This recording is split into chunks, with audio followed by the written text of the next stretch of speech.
Oya, tawi la wachimba dhahabu. Twende, unazungumziaje mchezo? Mchezo ulikuwa mzuri dada yangu. Simba Sports wamejitahidi, wamecheza vizuri sana.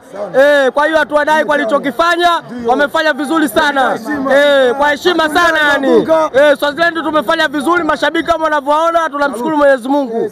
Tumeweza mchezo salama. Goli 3 zinamaanisha salamu kwamba sisi Simba ni tawi kubwa. Umeona bwana? Simba ni timu kubwa. Umeona bwana?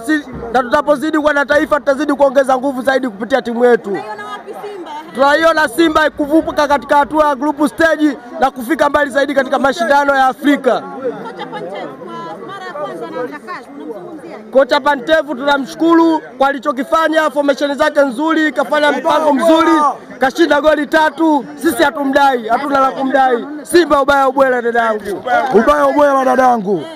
Sisi ndo Simba ndani ya Uswatini Swaziland, tupo watu wabaya. Yaani sisi tumewakilisha vizuri na mpango mzima, tupo tumekuja kuangalia kutoka Johannesburg, Cape Town, South Africa, Shalobalo. Watu wabaya 45-32. Tupo tumewakilisha mpango mzima. Tumefurahi sana ushindi wa leo. Ya mshindi mzuri sister, ushindi mzuri.